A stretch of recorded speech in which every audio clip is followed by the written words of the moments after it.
नमस्कार, मैं श्यामगिरी। आप देख रहे हैं टीवी टीएफडी न्यूज 24। टीवी टीएफडी न्यूज 24 में आप सभी दर्शकों का स्वागत है। भारतीय जनता पार्टी के लिए शुभ संकेत तो नहीं है, क्योंकि इसलिए भी कि बंगाल का बवाल नहीं थम रहा है और प्रधानमंत्री नरेंद्र मोदी के दिए गए बयानों की वजह से पूरे देश में जैसे हंगामा सा मच गया है, हलचल सी परिस्थिति आ गई है। लोगों को अब डर लगने लगा है। जिस तरह से प्रधानमंत्री नरेंद्र मोदी ने आह्वान किया कि सोना 1 साल तक मत खरीदिए, अलग अलग इसके एनालिसिस हो रहे हैं और लोग अलग अलग तरीके से चिंतित हैं। लेकिन इसी बीच 50 लाख लोग तकरीबन बेरोजगार हो जाएंगे अगर सोना 1 साल खरीदने के लिए प्रधानमंत्री ने बोला है और मना किया है, लोग खरीदना बंद कर दे तो इसको लेकर के सर्राफा जो सोने के व्यापारी हैं उन लोगों ने सड़क पर उतर करके विरोध किया। इसलिए विरोध किया क्योंकि अगर प्रधानमंत्री के कहने पर सोना न खरीदा गया तो वह जो बैंक से कर्ज लिए हैं उन कर्जों को चुकाएगा कौन, इस बात की चिंता उन्हें सता रही है। वह ब्याज कौन भरेगा, क्या सरकार भरेगी? और उनके पास जो काम करने वाले आधिकारिक रूप से रजिस्टर्ड 50 लाख लोग तकरीबन हैं, उन मजदूरों का क्या होगा? वह तो कोई और काम नहीं कर सकते, वही काम करते हैं, तो फिर उनका क्या होगा, उनके परिवार का क्या होगा, यह चिंता सता रही है। लेकिन हमारे देश के प्रधानमंत्री को इससे कोई फर्क नहीं पड़ता। चिंता की बात यह है किसी भी तरह से स्टेट जीता जाए, पूरे देश में भाजपा की सरकार को, यही एक सपना उनका है। बाकी देश कहां जा रहा है, देश के लोग किस हालात में है, इनके फैसले का असर क्या पड़ रहा है, इससे कोई मतलब नहीं है कि कितने बेरोजगार हो गए। 2 करोड़ लोगों को रोजगार देने का वादा करके नरेंद्र मोदी हर साल करोड़ों लाखों रोजगार छीन रहे हैं और जनता का गुस्सा भड़क रहा है। लेकिन जब जनता वोट नहीं देती है तो चुनाव आयोग और अधिकारियों के माध्यम से सत्ता पा लेते हैं। इनकी यही उपलब्धि है। इसी को लेकर के रोड शो हाथ हिला हिला करके करते हैं। कुछ करना धरना तो है नहीं, लोगों को बेवकूफ बनाते हैं, यह हकीकत है। लेकिन पश्चिम बंगाल में गलत पंगा ले बैठे ममता बनर्जी से, जैसे बंगाल में बवाल वाली परिस्थिति हो गई। ममता बनर्जी ने 31 सीटों का आंकड़ा सुप्रीम कोर्ट में रखा है विद सबूत कि इन 31 सीटों पर बहुत भारी मात्रा में धांधली हुई है। लेकिन उसी टेबल पर यह भी केस है कि 100 सीटों का सीसीटीवी फुटेज जारी किया जाए, क्योंकि फॉर्म 17C जो रिटर्निंग ऑफिसर के पास होता है, पोलिंग बूथ एजेंट के पास होता है, और फॉर्म 17A रिटर्निंग ऑफिसर के पास, form 17C polling booth agent के पास, उसमें जो सीरियल नंबर ईवीएम मशीन का दिया हुआ था, काउंटिंग के वक्त वह सीरियल नंबर मैच नहीं हुआ और ईवीएम खुला पाया गया। ऐसे में आपत्ति जताने से टीएमसी के एजेंटों को मार करके भगा दिया गया सीआरपीएफ द्वारा और मशीन बदल करके काउंटिंग कर ली गई। इस बात को लेकर के 6 घंटे का फुटेज, सीसीटीवी फुटेज, 12 बजे से शाम 6 बजे तक का काउंटिंग के दिन का, ममता बनर्जी ने देश के सामने उसे प्ले करने का आह्वान कर दिया है। ऐसे में बहुत मुश्किल में चुनाव आयोग घिर गया है। लेकिन एक सबूत और मिल गया कि चुनाव में धांधली हुई है। वह जीता जागता सबूत है, उसे जीता जागता सबूत कहते हैं। जिस अधिकारी ने 91 लाख लोगों को एसआईआर के तहत नाम काटा वोटर लिस्ट से बंगाल के अंदर, उस अधिकारी को इनाम के रूप में नरेंद्र मोदी ने बंगाल सचिवालय का सचिव बना दिया। बड़ी खूबसूरत सी बात है ना, कि उपहार भी कैसा दिया। प्रधानमंत्री ने चुनाव आयोग को धन्यवाद दिया, अधिकारी को सचिव बना दिया। तोहफा ही तोहफा है, विपक्ष को निपटाते रहो और पद पाते रहो वाली, और भाजपा की सत्ता आती रहे, देश का बेड़ा गर्क हो जाए, कोई फर्क नहीं पड़ता। यही चीज एग्जैक्ट बंगाल के अंदर हुआ है और सुप्रीम कोर्ट में इन्हीं बातों का बयान किया है ममता बनर्जी ने। अब सुप्रीम कोर्ट की टिप्पणी के अनुसार लग तो रहा है कि कुछ इंसाफ मिलेगा, लेकिन न्यायपालिका के पिछले दिनों दिए गए न्याय के अनुसार इस बात की संतुष्टि है कि वह इंसाफ नहीं करेगा। वह इंसाफ सरकार और चुनाव आयोग के साथ रहेगा और जनता को इंसाफ नहीं मिलने वाला है। लेकिन उसके ऊपर भरोसा है, क्योंकि न्यायपालिका उसे कहा जाता है। कितना इंसाफ ममता बनर्जी के साथ होता है, लेकिन एक बात सत्य है कि ममता बनर्जी ने इस्तीफा नहीं दिया है मुख्यमंत्री पद से और उन्हें बर्खास्त किया गया है राज्यपाल द्वारा। अगर ममता बनर्जी जीत गई केस तो फिर शुभेंदु अधिकारी को, जो भारतीय जनता पार्टी के सीएम बने हैं, उन्हें इस्तीफा देना पड़ेगा और फिर से चुनाव कराना पड़ेगा। ऐसी परिस्थिति में भारतीय जनता पार्टी और मुख्य चुनाव आयुक्त ज्ञानेश कुमार के होश उड़े हुए हैं और समझ नहीं आ रहा है इन लोगों को क्या करें। इस बात को लेकर के और भी तरह तरह की मुश्किलें इनके ऊपर आने वाली हैं। अब ऐसे में अरविंद केजरीवाल पंजाब के अंदर उनकी सरकार जाने वाली है। भारतीय जनता पार्टी की काली नजर पड़ चुकी है। 7 राज्यसभा सांसदों को जिस तरह से भारतीय जनता पार्टी ने शामिल किया, एक सवाल उठा कि जिस विधानसभा में भाजपा के सिर्फ 2 विधायक हों, वहां 7 राज्यसभा सांसद कैसे हो सकते हैं। लेकिन यहाँ संविधान काम नहीं करता, लोकतंत्र को माना नहीं जाता और उपराष्ट्रपति सीपी राधाकृष्ण ने उन्हें भारतीय जनता पार्टी की मान्यता दे दी, क्योंकि जिसकी लाठी उसी की भैंस।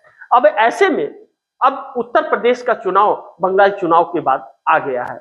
उत्तर प्रदेश का चुनाव आ गया है तो अखिलेश यादव के लिए चुनौती भाजपा हो गई है। जिस तरह से ममता बनर्जी को हटा करके बंगाल में बवाल करके कब्जा किया गया, आज भी बवाल है। अब बंगाल जैसे लग रहा है कि मणिपुर बन गया है, थम नहीं रहा है हंगामा, लेकिन सरकार कुछ कर भी नहीं रही है। करवा रही है या करवाया जा रहा है, यह एक बहुत महत्वपूर्ण बिंदु है। ममता बनर्जी लेकिन चिंतित है, लेकिन ममता बनर्जी की चुनौतियां डरा रही है भाजपा को, इस बात से इनकार नहीं कर सकते। अब ऐसे में उत्तर प्रदेश के अंदर एक नई चुनौती अखिलेश यादव को। अमित शाह ने कमान संभाल लिया। अमित शाह की टीम उत्तर प्रदेश जा चुकी है। योगी आदित्यनाथ को हटा करके केशव प्रसाद मौर्य या ब्रिजेश पाठक को सीएम बनाना चाहते हैं। योगी आदित्यनाथ तो नहीं बनेंगे, 100% यह तय है। अखिलेश यादव पर किस तरह से बंदिश लगाई जाए, इसके लिए ईडी और आईटी की टीम उत्तर प्रदेश पहुंच चुकी है। अलग अलग जगहों पर छापा, अखिलेश के उन नजदीकियों पर छापा जहां से स्रोत आता है इनकम का और चंदा का, और दूसरी तरफ उनके कौन कौन संभावित प्रत्याशी हो सकते हैं उनके ऊपर शिकंजे कसने का।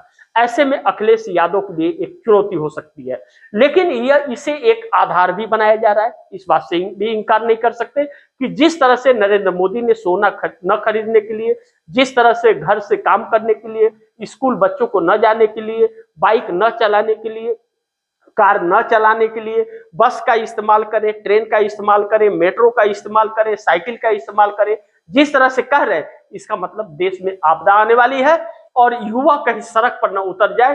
क्योंकि तमिलनाडु में जिस तरह से विजय थलापति ने सरकार बनाई, टीबीके जिस तरह जीत करके आई, युवाओं का जेनजी ने सरकार बना दी और 50 से 60 सालों से सत्ता में रहे एडीएमके और डीएमके को उखाड़ फेंका।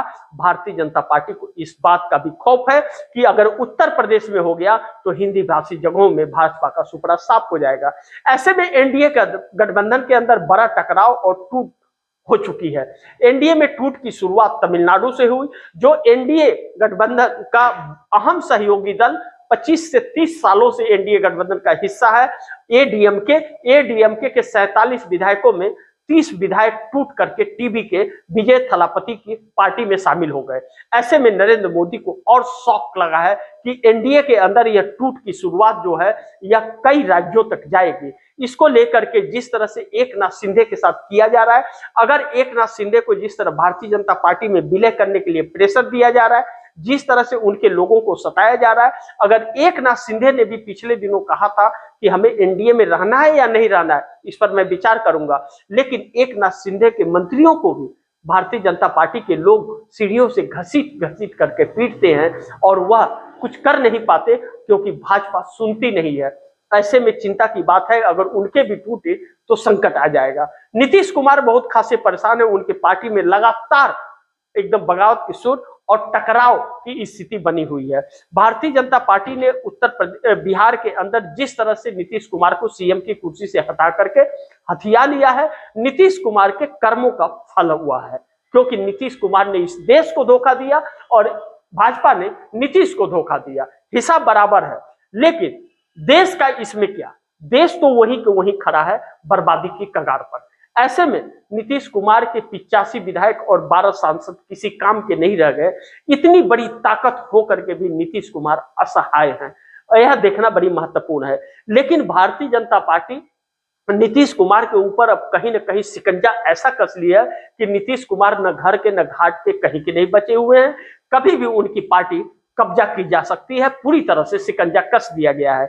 ऐसे में पार्टी के अंदर अलग अलग नेताओं के अलग अलग बोल जो निकल रहे हैं, एडीएम के टूटने के बाद नीतीश कुमार की पार्टी में भारी टूट की संभावनाएं जताई जा रही हैं। अभी एनडीए गठबंधन में यह टूट की शुरुआत हुई है एडीएम के तमिलनाडु से, लेकिन इंडिया गठबंधन मजबूत हो रहा है क्योंकि जो टूट रहे हैं वह इंडिया गठबंधन की तरफ ही रुख कर रहे हैं।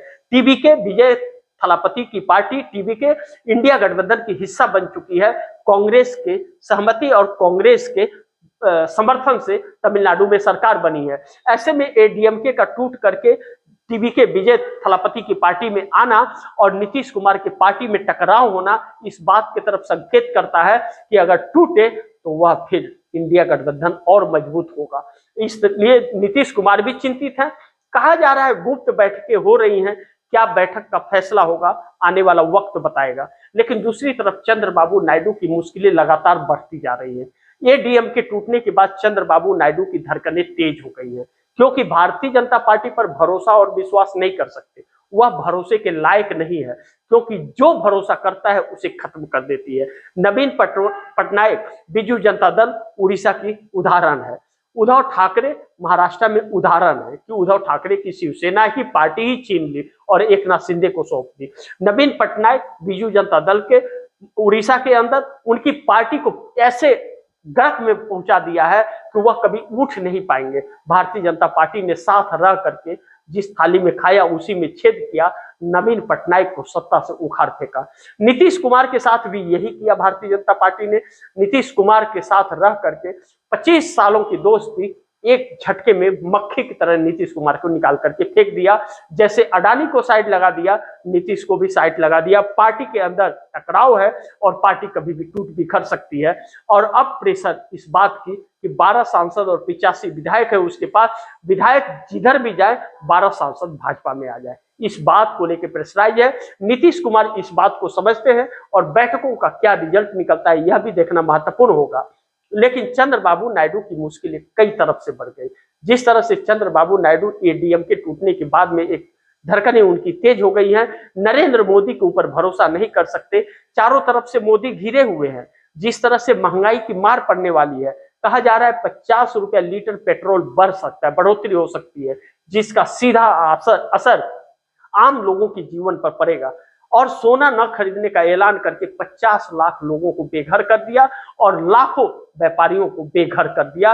और कर्ज कैसे भरेंगे इस बात की चिंता में सड़कों पर आकर के खड़े हो गए। लेकिन उत्तर प्रदेश जीतने के लिए ईडी सीबीआई भेज दिया है।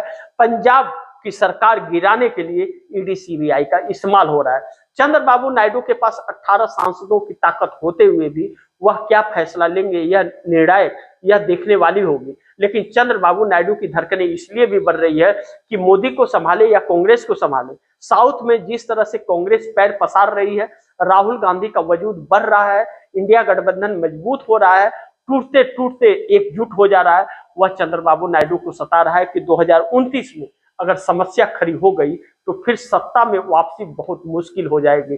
और पैसे अपने लोगों के बहुत इन्वेस्ट करा दिए हैं आंध्र प्रदेश के अंदर, अलग अलग कानून बना करके अलग अलग तरीके से। भारतीय जनता पार्टी के भी बहुत से नेताओं के पैसे इन्वेस्टमेंट है, इस बात को भी समझ लीजिए। क्योंकि आंध्र प्रदेश में आईटी हब चंद्रबाबू नायडू बना रहे हैं। वैसे ही जैसे आंध्र और तेलंगाना एक था तो हैदराबाद में हाईटेक सिटी बनी थी, वैसे ही पॉइंट्स वह आंध्रा के अंदर बना रहे हैं। वह चंद्रबाबू नायडू इस बात से भी डर रहे कि भारतीय जनता पार्टी ने हमारे ऊपर शिकंजा कस दिया तो हमारा राजनीतिक करियर समाप्त हो जाएगा। कांग्रेस का उदय हो गया आंध्रा में तो हमारे लिए दिक्कत हो जाएगा। क्योंकि जगन मोहन रेड्डी जिस तरह से कांग्रेस के नजदीक आ रहे हैं, चंद्रबाबू नायडू की धड़कन तेज हो रही है। 18 सांसद भी किसी काम नहीं आ रहे। देखना यह महत्वपूर्ण होगा कि नीतीश नायडू की जोड़ी कब तक टिकती है और बंगाल की चुनौती का सामना मोदी कैसे करते हैं। क्योंकि ममता बनर्जी ने ताल ठोक दिया है और ममता बनर्जी के सामने सब धाराशाह होते हुए नजर आ रहे हैं।